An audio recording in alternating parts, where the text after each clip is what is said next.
So shoutouts for this video goes to Kingsman, CIA and SWAT, Chris Davies, Rick the Rock Pate, Double Decker Boy brackets Buses and Trucks, Jan Eilers, Trevor Rodway, The World of Connor, Matthew Borum, Horlicks, Ron Cheeky Crouch, Love Minis and Michael Kemp. Thank you guys for commenting on my previous videos. Oh no. Mind the gap. So welcome to issue 23, and I have a confession to make. I honestly didn't believe after issue 22 that this could get any better. However, hats off to Hachette, this is much better. So this is going to be the header tank assembly and rod for the brake system, and as always we're going to start off by checking all the parts. So the part list we have is a connector, two halves of the hydraulic fuel header tank. We have a brake line, brake accumulators, bracket, rod, prop shaft, and well, two prop shafts. Now all of the parts apart from the prop shaft are plastic, good quality, good paint job, but the prop shafts are both metal. In addition, we get 7 CM screws, 4 DP screws and 3 FP screws.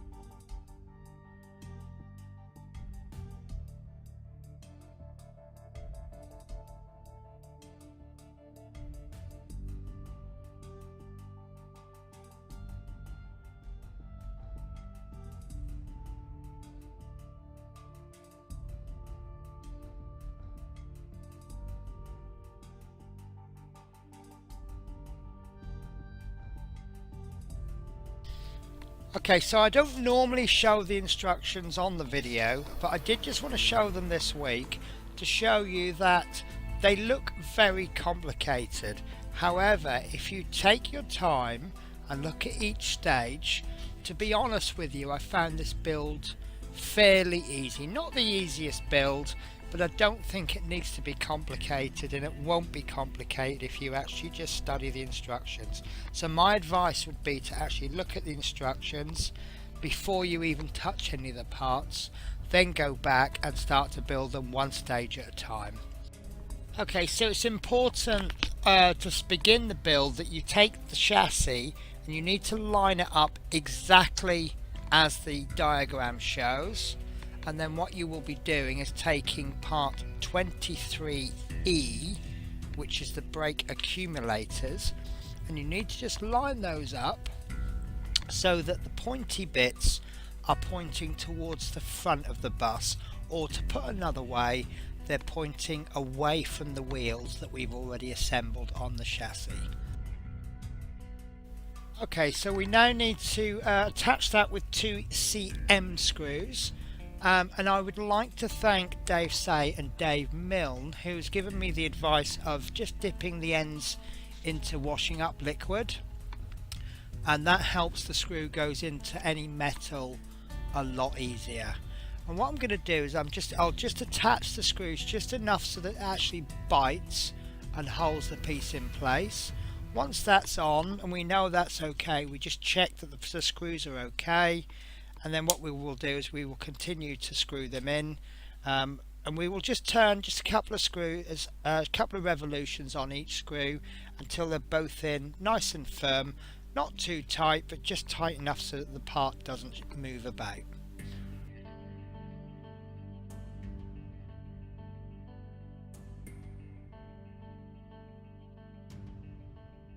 Okay, so next we need to take piece 23F, which is the bracket. Now you'll notice that this goes up at an angle, and with the wheels facing upwards we need to connect that at the front of the chassis. You'll see that there's a protrusion in the middle, and then it's going to go off to the outer edge. And again, just like before, we need to attach this with 2 CM screws, and again use the washing up liquid. This makes it a lot easier to put the screw in.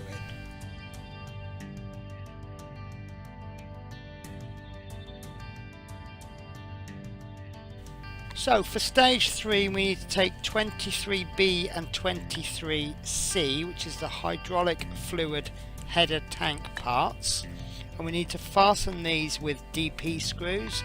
Now no washing up liquid required for the screws because these are going into plastic, and you'll see that there's a hole, 2 holes in 23B. This is where the screws go through. Just like before, just pop the screw in, first screw in, just enough to grab, and then pop the second screw in and then tighten them up. Don't go too hard because they are made of plastic. We just want to screw them in just until it's in nice and tight.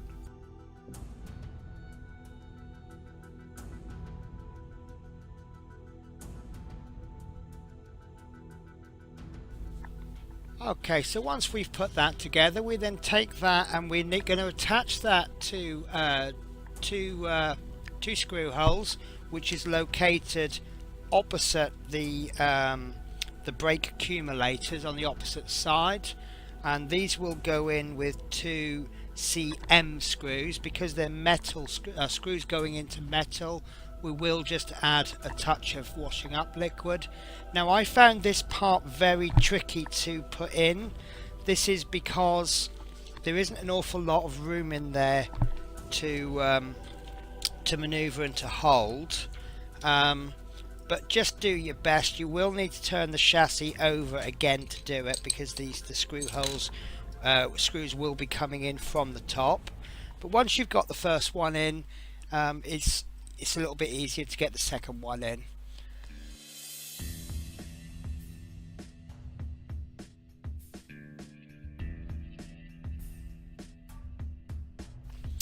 Okay, so stage 5 we will be putting in a connector 23A.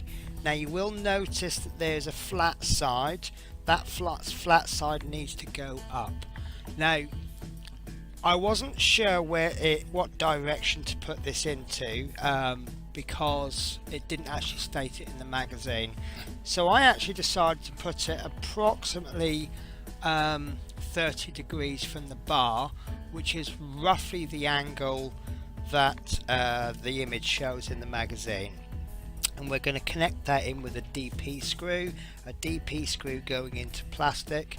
So be aware guys, we don't want to fasten that too hard, just enough just to make that go in so it doesn't move about too much.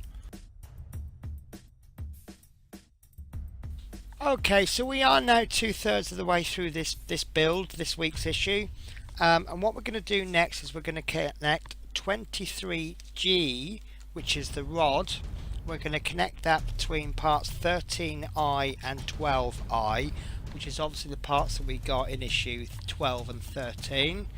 Now you need the chassis upside down, and if you just give it a quick push, you'll see that suspension doesn't work when it's upside down. If you have the suspension the correct way round and you push down on it, the suspension will work. And then what you need to do is connect that firstly just loosely on the point of part 13. Have the chassis in the orientation that the magazine shows you, and then just slide it into place over part 12I, and that will slip underneath the brake line. And then just connect that with 2 FP screws, so they are plastic screws, and just connect those very gently, because this rod is very fragile. What you'll need to do is, as you screw the screw in, hold the rod as close to the screw as you can, just to stop that from travelling and possibly snapping.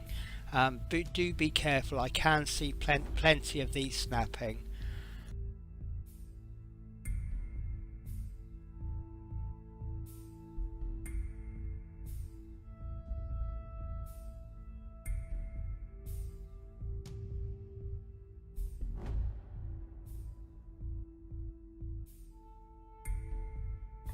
Okay, so this is the part where I've slowed the footage back down to normal speed. I just want to show you how I'm holding that rod as close to the screw hole as I can, and I'm being very careful. Like I say, this will snap very easily. So I will continue just to do this bit for a little bit, just at normal speed. so that I can just show you that I'm just doing small revolutions on the screwdriver at a time. I really want to protect that rod.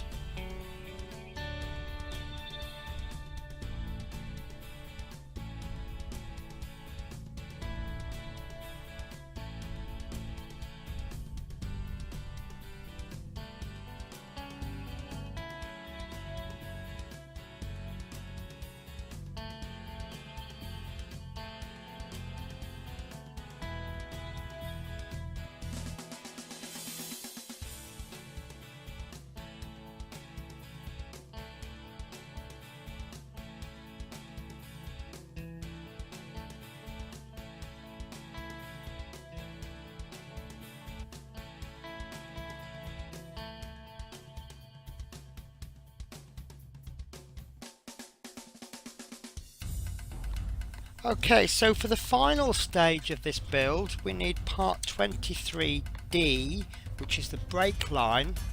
Now you need to get the correct orientation. There are two diagrams for part 7. Please study them both. Now you actually have a connector which will go into the hydraulic fuel header tank parts, and then you will have a second notch that will connect to the chassis. Now I don't know if it's supposed to be excuse me, I don't know if it's supposed to go in as a push fit, but to be honest with you, it does need a little bit of manipulation to get it into shape, and then once it's in shape we'll just fasten that with a little piece of masking tape. Please use masking tape, don't use anything else. Things like sellotape sounds like a really good idea, but it will leave a residue behind. Masking tape will not leave a residue, however it will still remain strong enough to hold that down.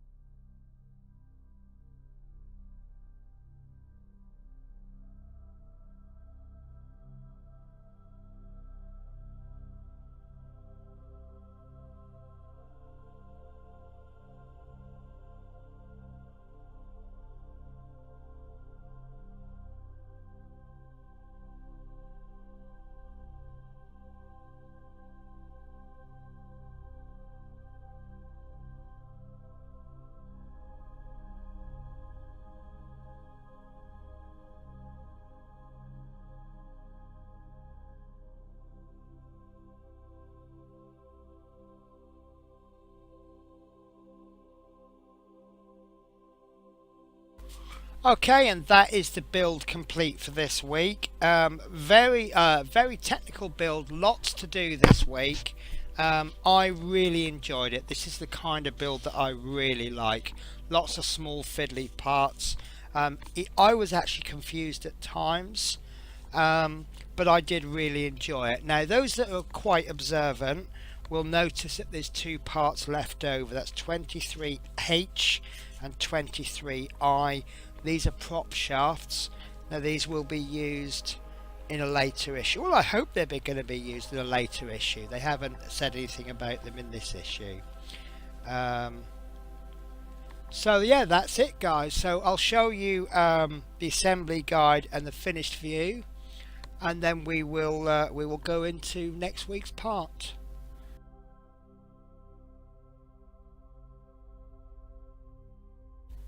Okay, so this is the assembly guide for this week, and as you can see we have actually achieved quite a lot this week.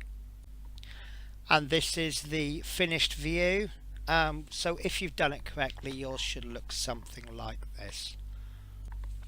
So this is what next week's part will look like, and the description says the generator casing is fitted with contact points and connections and then fitted to the underside of the subframe. I personally think this looks really exciting. More technical parts, small fiddly parts. I may be wrong, but that's what it looks like to me, and that is yeah, it's looking fantastic. So before I go, I'd just like to finish up with the shout out for the comments from issue 22. And Kingsman CIA and SWAT has actually left 3 messages. He says hello, and then he says your camera can go off focus, and he also says I'm doing the R2D2 in the classic Routemasters. I do apologise with the camera. Normally I stream using a program called OBS, but these last sort of 4 or 5 weeks I've been streaming via YouTube. Google Hangouts is quite a new piece of software for me, and we are doing a live broadcast, so I need to get it right straight away, but it's something that I'm still learning to do. I hope it doesn't put you off too much, and also good luck with the R2D2. It does look absolutely fantastic. Chris Davies writes, awesome video, Penny, love your videos and live shows, you're really entertaining. Yeah, do you know what, it's to be honest with you, it's made so easy for us because our viewers, they really do interact, and it's just an absolute pleasure to present. Rick the Rock Pate says, how many parts is there? There's actually 130 parts. Double Decker Boy Buses and Trucks says, nice work. I like your idea of checking the parts first, as when I built an issue a hole was filled with paint and I didn't find out until I needed to use it. Yeah, I have found some issues do have a little bit of paint in them. I mean, to me, I think it just makes sense to just check your parts. My granddad always used to say, check twice, cut once. Obviously that referred to things like carpentry, but you know, you can say check twice and then do whatever the task is once. You know, is a good adaptation of that saying. Jan Ehlers says, as World of Connor said, great video, Penny. Thanks for the shout out, and I like these videos. Me too. Trevor Rodway says, a bit of a tricky build this one. Nice that we have a good teacher. Well, thank you, Trevor, I appreciate that.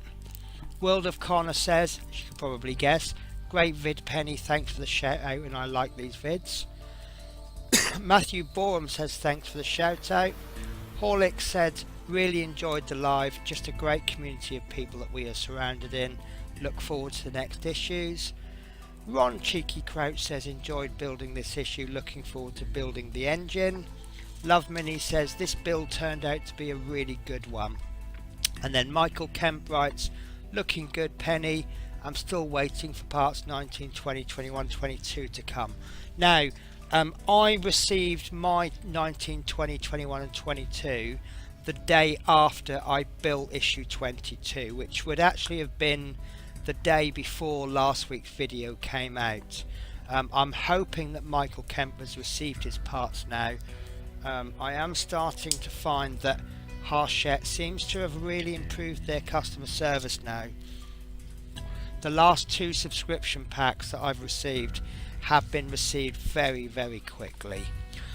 So that's it then, guys. Thank you so much for watching, and I hope I'll see you next week.